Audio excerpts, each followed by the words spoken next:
Telugu scribe అనే ఒక online media channel నిజాలు నిర్భయంగా చెప్తా ఉంటే రేవంత్ రెడ్డి ప్రభుత్వం చేస్తున్న దారుణాలను ప్రజల ముందు ఆధారాలతో సహా వీడియోలతో సహా సోషల్ మీడియా మాధ్యమాల్లో పెడతా ఉంటే ఇంకొక టెర్రరిస్టుల సమాచారం సేకరించాల్సిన ఒక డిపార్ట్మెంట్,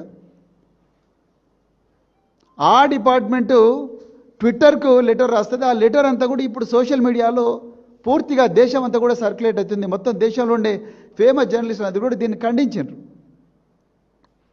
ఆ లెటర్ రాసిన అధికారి లెటర్ హెడ్ ఆయన పేరు రాసిండ్రు. ఆయన పేరు రేపు లష్కర్ ఏ తోయబాకు తెలియదని గ్యారంటీ ఏమిటి? అల్ ఖైదాకు తెలియదని గ్యారంటీ ఏమిటి? జైషే మహమ్మద్కు తెలియదని గ్యారంటీ ఏమిటి? లేకపోతే ఇంకా ప్రపంచంలో ఉండే ఉగ్రవాద తీవ్రవాద సంస్థలకు తెలియదని గ్యారంటీ ఏమిటి? మీరు ఆయన ప్రాణాల ప్రమాదంలో పెట్టినట్టే కదా, ఆ డిపార్ట్మెంట్ను ప్రమాదంలో పడేసినట్టే కదా. పోలీస్ అధికారులకు దయచేసి నేను రిక్వెస్ట్ చేస్తున్నా, మీరు ముఖ్యమంత్రి గారు ఇస్తున్న అక్రమ ఆదేశాలతోని మీరు చేయకూడని తప్పులు చేస్తూ ఉన్నారు. ఈ ట్యాపింగ్ కేసులో ఉండే ఒక జర్నలిస్టును, నిందితుడిగా మీరు చేర్చిన ఒక జర్నలిస్టును మీరు మళ్ళీ పిలిచి నువ్వు హరీష్ రావు పేరు చెప్పవా లేకపోతే బిడ్డ నువ్వు మళ్ళీ జైలుకు పోతావు, నీకు ప్రమాదంలో ఉంటుంది అని చెప్పి